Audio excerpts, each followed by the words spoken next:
I just got an update from Blake Cousins. Blake and Brent Cousins are filming a documentary with some new amazing UFO footage that's going to be shown in Third Phase of Moon very soon.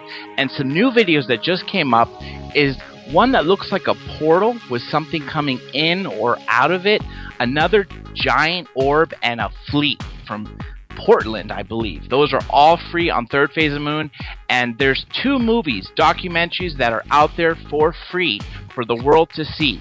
One is Alien Abduction Diaries, the other is Alien Human Project. Both of them available on Third Phase of Moon, and that's a gift to the public. But now we have someone else on the line. We have an abductee who has an amazing story. He is great because he has a lot of conscious recall. It didn't need a lot of hypnotherapy to get back his regressions. And some of the things he has shared to Yvonne Smith and to other people were so profound and so similar to what other people were saying. I would love for you two, Kathleen Martin, Denise Stoner, to tell us about what you think Ricky's case involves with everybody else you've been dealing with. Ricky, are you here with us today? Can you hear me? Yes, we can. You're live to everybody on the world. You know, Ricky, let's just jump right to it. Let's go to that first abduction that you were talking about. Not necessarily your first, but that one that you were let out of your house early in the morning, the street. Take it from there. You know what I'm talking about. Basically, okay. Hello, ladies. Nice to meet you. Nice to meet you, too. Mm-hmm. So, I believe he's basically talking about my story, which when I was taken. And mine wasn't, they didn't come and grab me or anything like that. I actually went to them. So I'm going to try to make it super as quick as possible because it's a long story. But one night, they just, I heard a bunch of dogs barking. So I live in an apartment, no pets. I was kind of tripping out about that. So I woke up expecting to see some dogs in my house, and then when I woke up, I was walking down the street, and of course I didn't know what was going on at this time. Realized all I could do was use my eyeballs. The rest was totally out of my control, and the dogs that were barking at me walking down the street at whatever time it was. So I walked a little more, I just bent down, and they kind of pointed me like a tripod, I always say, and made me look at something. And there's so much detail to every little step I'm saying. I'm just going over it real quick. So I looked, and I saw this little, I thought it was a shack or a little shed, because it was like in a field. I was over a bridge. This is like 89, 88. And it ended up being a craft, but I didn't know at this time. I thought it was like some kind of vehicle. And it was a ball shape, just perfect black ball. And there was 2 guys standing on each, like outside of it, like walking around. Again, I couldn't get up and run or do anything. I was just sitting there. So I blacked out, which is my second time blacking out. I didn't say I blacked out the first time. Blacked out, and the next thing I knew, I was walking into this ball. And it looked like a black pearl, big, giant black pearl. But I didn't know it was a flying thing. I didn't know it flew. I thought it was just going to drive away or something at this time. So, again, I didn't see the 2 guys because I couldn't move my head and look at them or anything. So I walk in, I duck in, walk in, get in on one knee, and I was like facing the wall. It wasn't really a wall, just, black. They walk in behind me and ask them where they're taking me. And they tell me to the back of the moon. And I said, why? He said, because Earth can't detect us from the back of the moon. And I said, okay. I didn't react. I didn't flip out because at this time I didn't even know it was real. And so I just acted like nothing, like it was nothing. So it took off. And when they flew, the ball was black inside. It was solid black. Couldn't see anything. And when it takes off, it becomes transparent, where you can see, like it turns into a big window. And we just went to the moon. 10 seconds, not even. I didn't really count, but it wasn't nothing. So I black out again. Should I stop or anything, or keep going? Nope. Or Go ahead. Yeah. Go ahead. okay. And then the next, after I wake up out of the next blackout, there's these two guys, and they got me by my armpits, kind of like picking me up, making me walk. And again, every time I black out, I don't know what's going on. I don't know that I was just in this field. I don't know I was on the bridge. I don't know about the dogs barking. Every time I come out of it at this time, I think it's just a new event. I don't remember the last event. I'll catch my breath, sorry. It's okay. And then these guys are dragging me by my shoulder, so I wake up. I wake up, and they're in this big, rusty colored, big old, it's not a big room, but it's like super high, like tall, like the ceilings you can't even see. And that's why I mean it was big, a room. It was like a regular hallway, but it was just long, like up long. And so they tell me this door was like open. You could tell it was like a hallway, and then a room, and then like another door, some kind of something. They told me get undressed and go lay down like the rest of them. So I get undressed and I walk in this room, and there's like probably about 100 people laying on the ground. And I call it organized chaos because it was messy, it was dark, it was stinky, but it was organized. They were laying down where it was rows where you could they were head to head. Everybody was head to head. There would be a gap where you could walk in, and then there'd be a group of another ones head to head. Just long rows. And there was a bunch of stuff going on there, and I found my spot and I laid down. Blacked out again. The next time I woke up because I got scared because I heard a bunch of screaming. And I was like kind of sliding down this little metal thing into some kind of water or something at the time I thought it was. And it looked like a bunch of people in there screaming and panicking and everything. So I was freaking out. And then I started getting into it. It started getting up to my waist, and so I was holding on to the side because I was dry. So I got a little grip. And I realized that it wasn't water. It was like some, I call it like a jello, like a green and black jello. And there was probably about 15 other people in there with me. And it was huge, like around 30 yards long, wide, and hecka steep and hecka deep, where it just kept you in it. Like it was a funnel-shaped pool. You know what a funnel is that has a hole? You put oil in your car with. Mm-hmm. Yeah.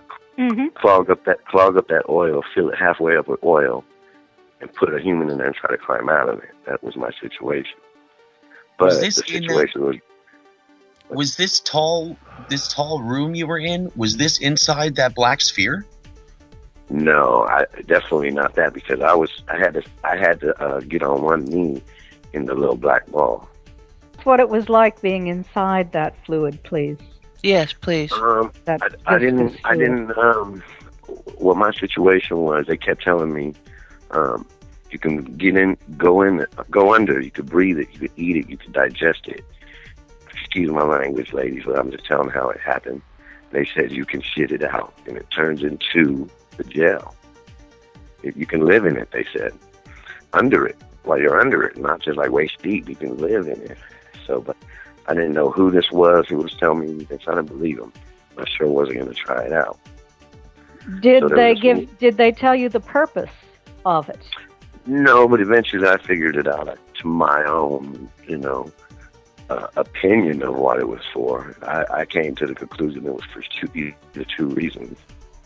For me to be during some sort of transportation process, like maybe they flew somewhere or something, and I couldn't just be standing and or I thought it was to clean us inside and out before they do anything to me or have any physical contact with me.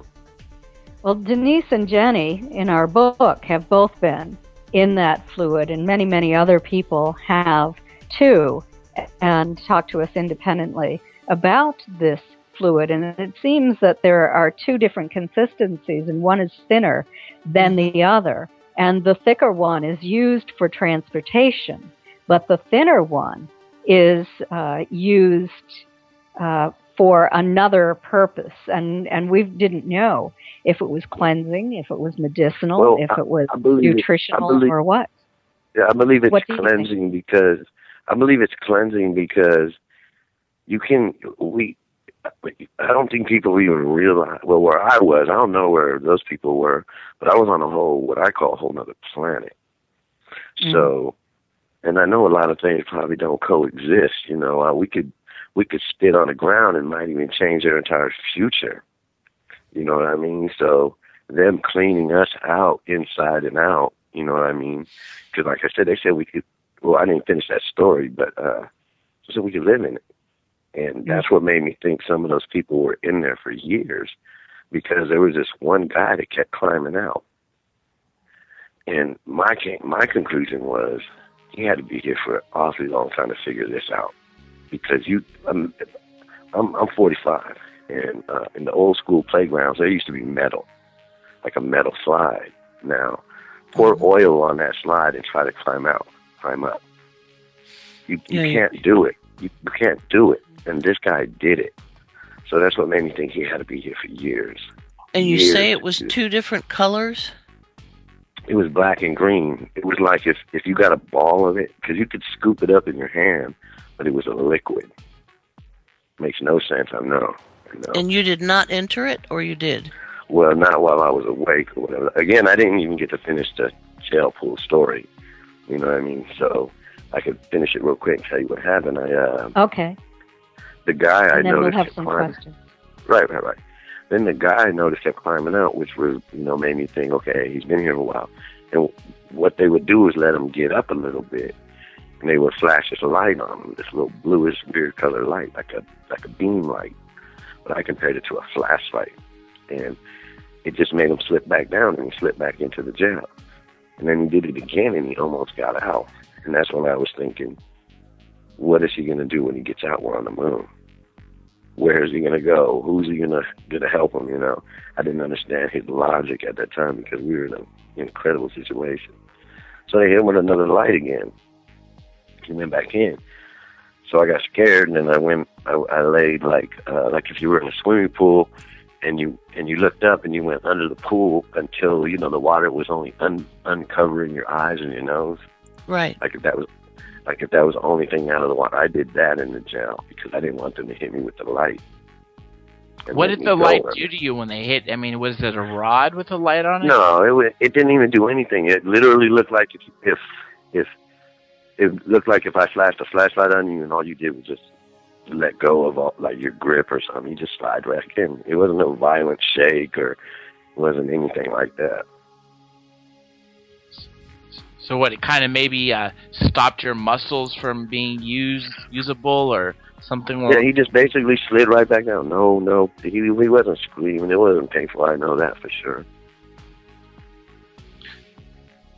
So, and that was pretty much the end of that story of the jail pool. Then I went to another stage. So you did not inhale any of that fluid? Not while I was awake. I blacked out. So when I blacked out, I figured I went under.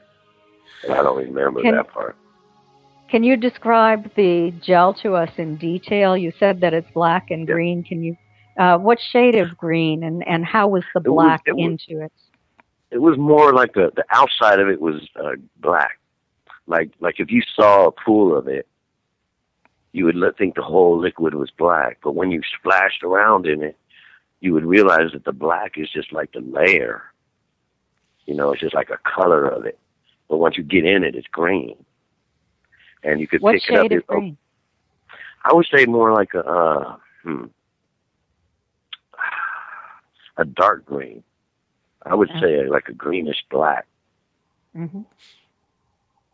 So did you notice anything about it when you got out of it? How quickly did it dry when you finally got out of it? Again, when I when I black out and woke up, it wasn't like I woke up realizing I just came out of a pool, so I didn't notice that, and I was in a whole different situation. So every second there is is too much. You know what I mean? I can't even think about the last second, because the next thing I see, I've never seen in my life. It doesn't even supposed to exist. So I never had time to focus off anything until after, of course. So, but the gel was like if you scooped it up in your hand, it reminded me of, okay, not the Jello pudding like the vanilla or chocolate, but the clear Jello you would get, like lime Jello, red Jello, like that, but warm. You know, right before it's it chills all the way, you can kind of pick it up and put your hands in it. You know what I mean? I don't know. It's hard to explain something that doesn't exist here. But you can like pick it up in your hand. You know what I mean? You could, but it would just go through your fingers. It would go through your fingers if you like moved it or like something like that. It has been compared to a hair gel that they used to make called DEP, I think. Well, that's kind of what I'm talking about in a way. You could pick that up too, but kind of thicker consistency. That gel stuff, the hair stuff, kind of sticks to your hand. You'd have to run it through warm water to rinse it off. It wasn't that kind of thing. It was like a liquid. You know, it was like a liquid. So, okay. And where did you feel you were the next time you recall after the gel situation? Do you recall getting your clothing back on? What happened next? No, I went. That's only like the third stage of the story. I was just getting there. You know what I mean? This hasn't even. Yeah, I haven't even told you what happened. You know, when I met them, what they told me, what they showed me. What did they look like, real quick? You mind describing? I mean, honestly, just let me go, and then that was the next stage where I met them. You know, I met them face to face. So the next thing that happens is I wake up again from another blackout. But why I wake up this time is because they're holding me by my wrist.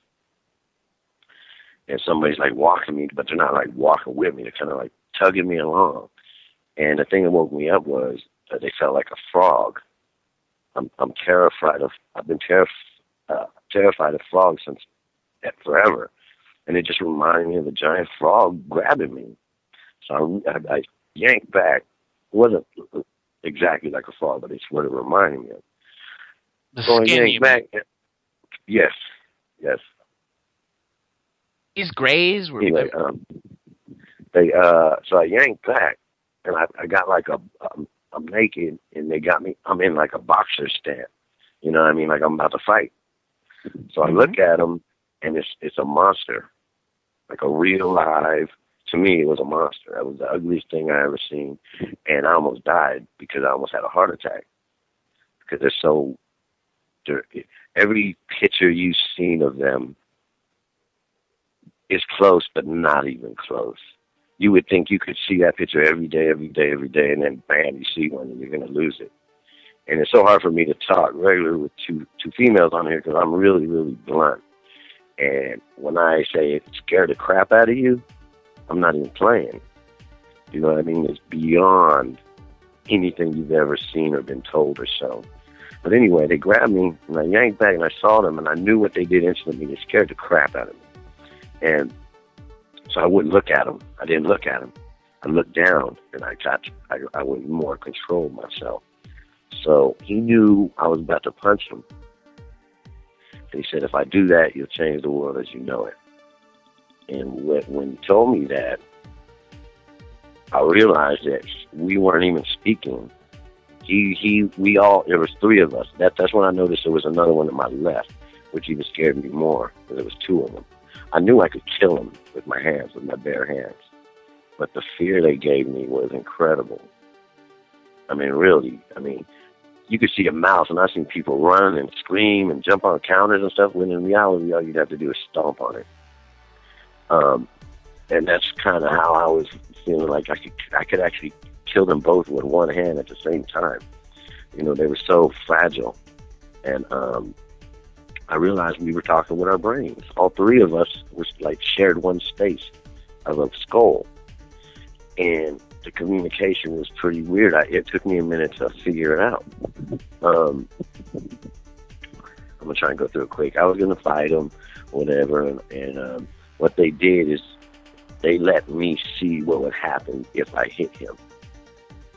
Yeah, I actually thought I hit him, but it wasn't. They actually, our brain, I don't even think we use 10% of our brain the way I used my brain when I was with them. They let me see what would happen, which I actually thought would happen. And what happened was I hit him in the head, and it blew up. And I got the insides of them all over me. And I freaked out because I didn't like their skin, and I didn't like the insides of them more. So I didn't hit them. Make a long story short on that part, they got mad at me and left.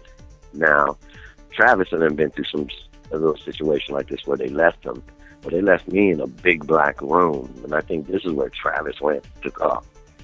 I didn't want to take off because I thought they were going to get more, and I didn't want to follow them and be there. I'd rather them come and find me. So what happens is this big tall dude comes in. He wasn't. I'm only 5'5", so he could have been taller. Were you saying the other ones were shorter, were grays? Yeah, they were like up to my armpits. Okay. They were the typical grays, what you guys call grays. They were up to my armpits. But this guy was taller than me. He had at least had a head higher, taller than me. And the feeling I got when this guy came in was like so much love. It was like, thank God that you're here. Not even know this guy. Never met him. He's another monster. He's ugly. But he looks at what the did he two look beings. like? This guy I couldn't look at either because I freak out also. But he was more of like he wasn't tan. He was more like a brownish kind of, I don't even want to say that because I looked at him a very short amount of time. And the reason I didn't want to look at this guy was different. He was still ugly, but I didn't want to look at this guy either because I liked this guy. I really actually loved this dude. And I didn't want him to read my mind and know that I thought he was the ugliest thing I ever met because I didn't want him to get offended because I liked him. The other ones I didn't care about. But I really didn't. Do you have any idea why you liked him? No. You don't know. He just made me feel. It was just like he actually made me feel like you would love a family member. You know what I mean? Mm-hmm. It was just something like that. I'm not saying I'm not into all that.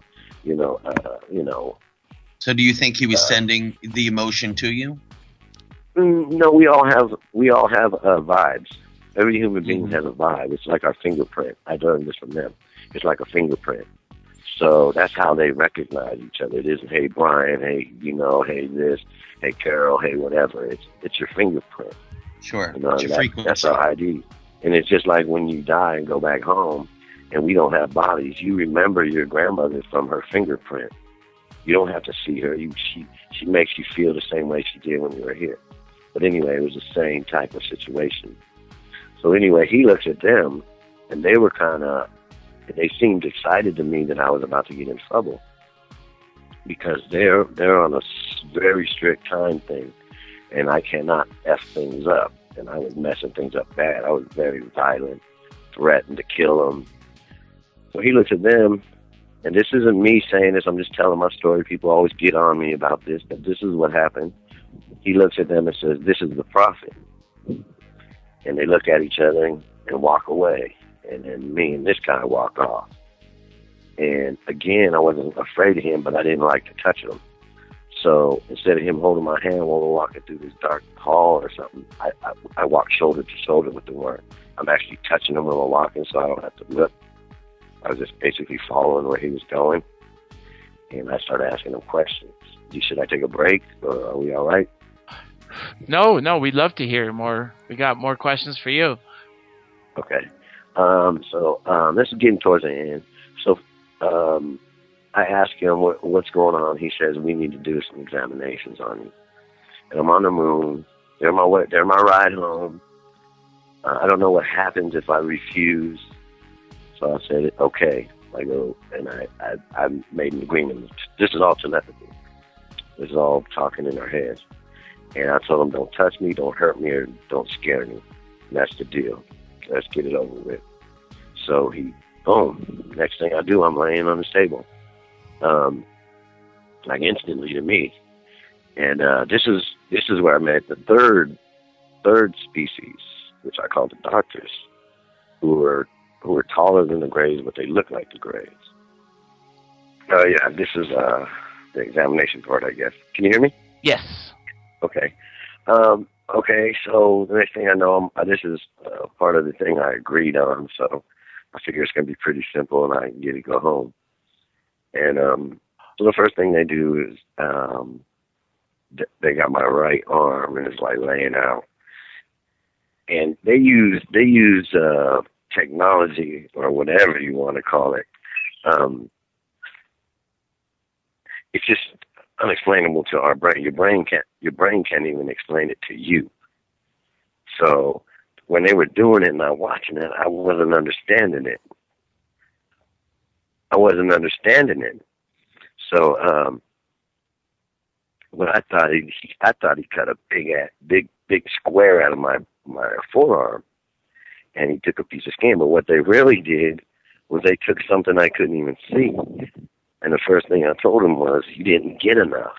And they said they got, more than they need. Okay, that was easy. I wasn't even worried. So the next thing they do is they're taking my right eyeball out. And they just took it out of my head. Didn't hurt, nothing. And they started this is putting hanging by your ligament? I don't even know what that's called, but it was like to me, I thought it was some kind of gray cord or something. Because I could see it with my other eye. And as they were taking it in, they were putting in I only compare it to a BB, but smaller. Like when I mean BB, I mean from a BB gun. Okay. But it was an implant. I called it a monitor. Well, they called it a monitor. So I asked him, what's this for? He says, so we can monitor you. And I thought it was they could see everything I see, like a video camera.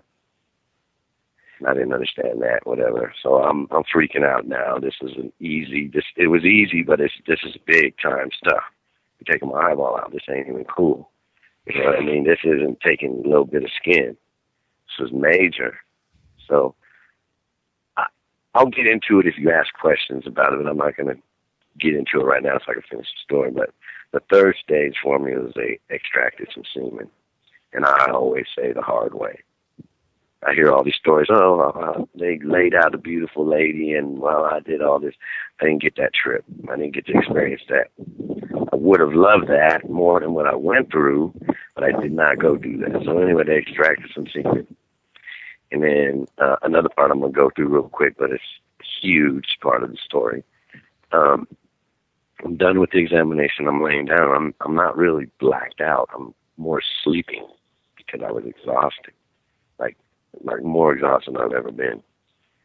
And the two were at my feet, and they're talking to each other about me. They started talking about my birthmarks and my scars, and then they started talking about how I die and when I die, and it freaked me out. I got pissed. I sat up kind of like you would see Frankenstein sit up for like laying down flat, but then get up from your waist up. Mm-hmm. I looked at him. I started screaming at him. I told him to fix me. I go, I'm on the phone. I told him, fix me. I go, you can bring me to the moon. You can fix me. So they were telling me how I'm going to die. It was ridiculous. And it scared the crap out of me. I thought it was insane to tell somebody that. But I don't think they realized that I was listening. So what they did, there was one standing at my head, and I didn't know that. And what he did is grab my head and laid me back down, and they let me experience death. They took me there. I got to see everything. And that's what I mean. It's a big part of the story, but I'm going to move on. So when I woke up from that and got to experience that, I was upset because I came back. I wanted to stay there, whatever. So what they did was they scared the crap out of me by telling me how I'm going to die. And then they showed me death, where when I saw it, it didn't scare me. I had no fear of it. I actually can't wait, in a way. So moving on, the next thing I do is I'm walking with that guy again, the taller one. And the first thing I ask him is, why did you take my semen? I was pretty upset about that. And he says, we make babies in space. And again, this is the part where I realized where they were talking to me like I was a 3-year-old kid. They didn't talk to me like like we were talking. It was like, we make babies in space. Real 3-word sentences, stuff like that, like you would with a little kid. So I'm just throwing that in there. And so we make babies in space, and they download things into you. They don't have to explain anything to you. They can literally download. That's why I think humans got the idea from a computer, from how life works, being able to download. You can actually download into humans. It's possible. It happened to me. I've been through it. So they downloaded to me the whole baby thing, the babies in space. And the way they explain it, I call them backup humans. They call them pure humans.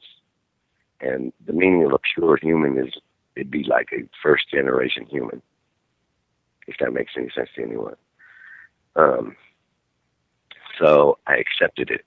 When they tell you everything and show you everything, there's really no need to ask questions because your answers are in your own brain.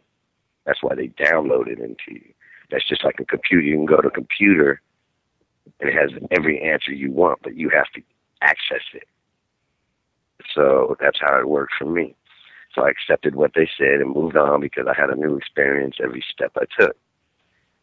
So as I'm wondering about these humans, I didn't get it. I didn't understand it. He was walking with me, and I didn't realize at the time that he's going to answer my question by taking me to where I'm going. And I haven't even asked my question that he already knows what I'm thinking. I'm thinking in my head.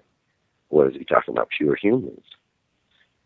So as I'm about to ask him, we go into this another room, and there's 2 kids, and there were 2 human beings, and they were like, I say 14, 15 years old, and they were sitting on some black desk table or something, just at this wall, and they were doing something. They looked at me, I looked at them, and he showed me pure humans who were born in space.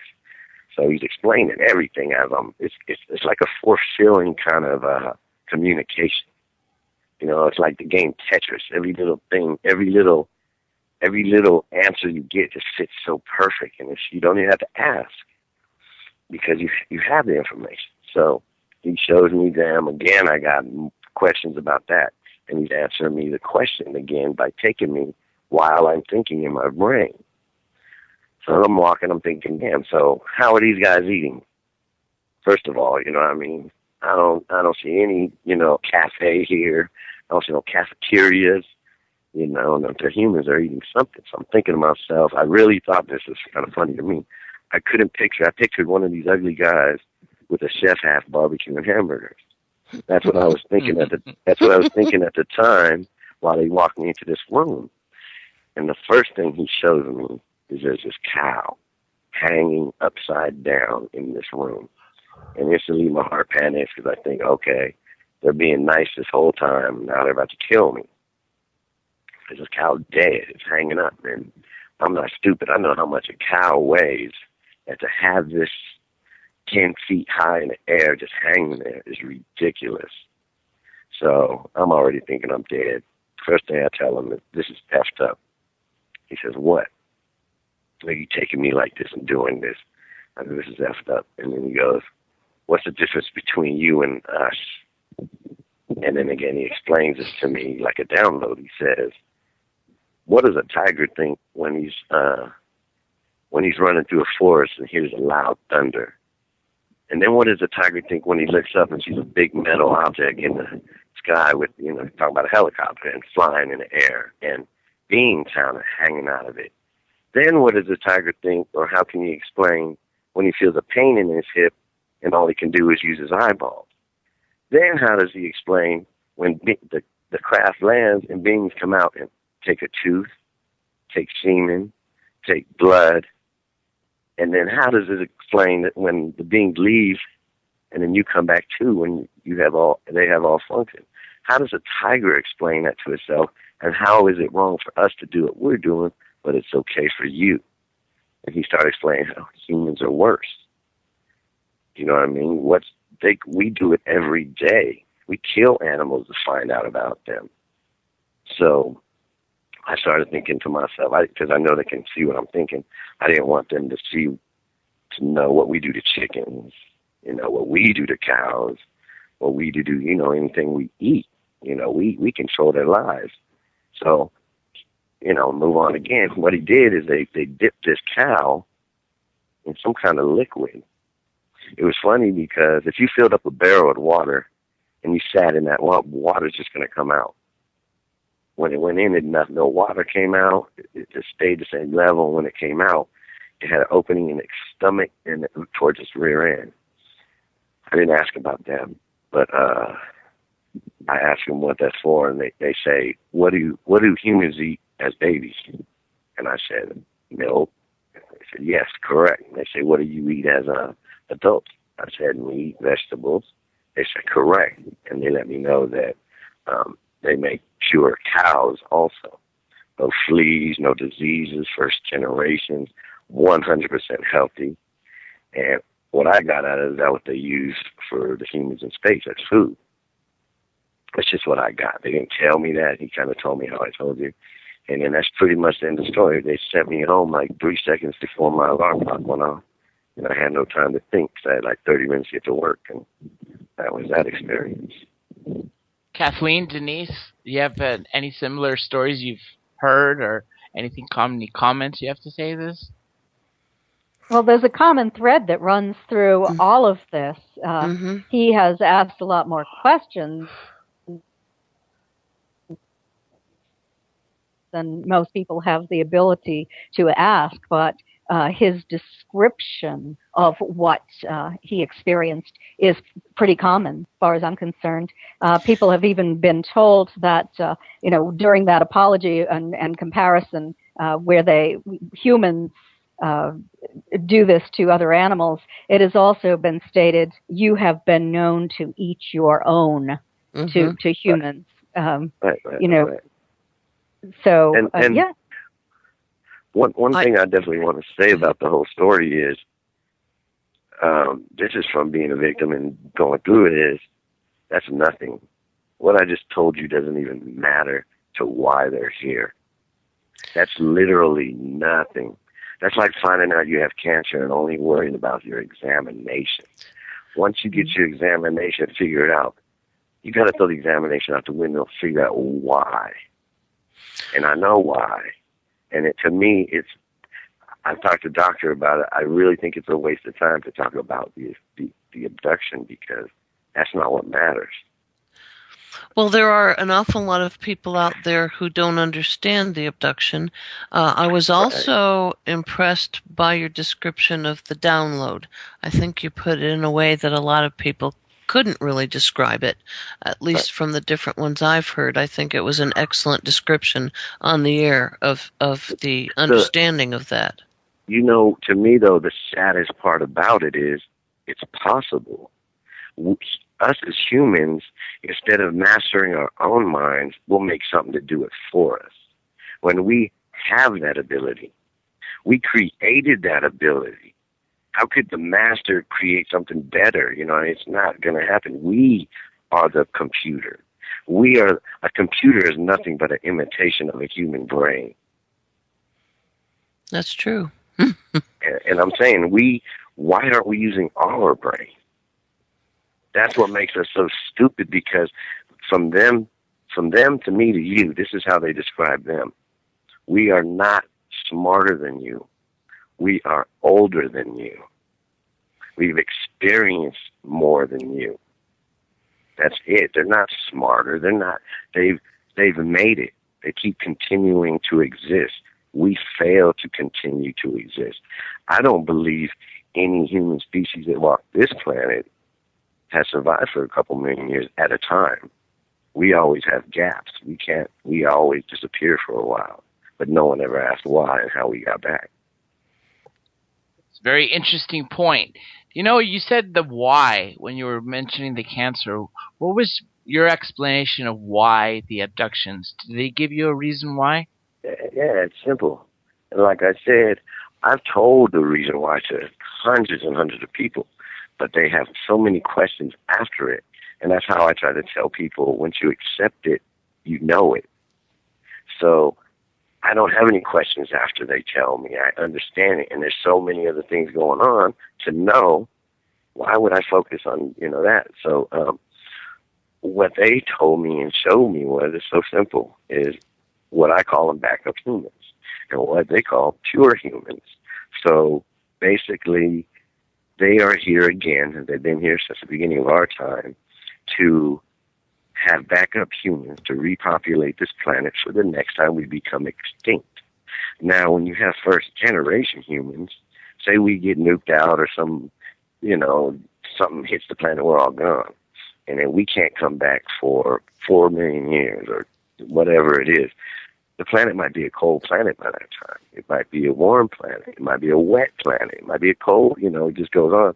So we have to wait for our perfect time again, because we can't live in certain kind of environments like underwater or stuff like that. They don't go to that kind of extreme. But they can make us, adapt to cold. Look at how many different human species are here.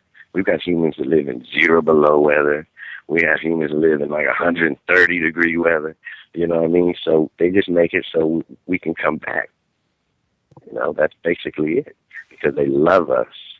I'm sure that was the next question. Because they love us. That's the craziest thing people can swallow. They cannot believe that. And I say to that is, then why do we do it to monkeys and sharks? Because we don't want them to become extinct, but we think it's so far-fetched for beings from another planet to do it to us. Do you feel that yourself? That's a question I would have. Do you feel loved by those beings enough that they would preserve us? Of course. I'm here. They brought me home. That's all they had to show me. I'll back them up on that one. You would? Okay. Oh, right. Definitely. There's so much proof that they love us. They could have. People say they're here to attack us and stuff, but my common sense question to that is, why wouldn't they just smoke us all out when we were cavemen throwing stones? Humans think that they're going to wait till we got nuclear weapons. We're at the most destructive time in our human race, and you think they're going to take us out now when they could have done it there. They're not here for that. They would have done it a long time ago. We wouldn't even be talking about this. And, the comments that you're stating are consistent with what the information that I've been receiving from many, many other experiencers, too, who have this feeling imparted to them that they are loved, that they are part of family. And it is. Also, go ahead. Oh, I was also going to add that to back up a statement that you just made, another experiencer said, quote, "I'm not positive if this is correct or not, but they're very concerned about human DNA sequences, and they're concerned that something is threatening our species, and it could, if we're not careful, lead to the disintegration of our species." Oh, of course. So and the thing about them is it's very good for them when they take us is we're all individuals. So they really rarely take two humans for the same objective, or is that the word I'm using, or the same job. You know what I mean? So they got me here to explain it well, I guess. They've got her, who may have a little more details. We all are one puzzle, but we're all separate pieces. So we all have different jobs, you know what I mean? And I don't know anything about anything, but I do know what happened to me. And I asked a lot of questions, and I still keep in contact with them. Well, they keep in contact with me. So I know what's going on. And I've come to the stage where I don't care anymore because I know. And anything that anybody else says doesn't matter. I let them believe that. I let them love their God. I let them love their church, because at the end, it doesn't matter, because we all go to the same place. It's just this experience. Ricky, if you had one message to all the listeners and viewers of Third Phase of the Moon, what would you have to tell everybody? Live, love, and be loved. We are a very primitive race. We just, as Stan Friedman was saying last week, tribal warfare is a very big thing among us. You know what? We will not evolve until we stop fighting. That's it. We are beyond infants. until we stop fighting. And this planet has never stopped fighting. This race hasn't. This breed of humans haven't.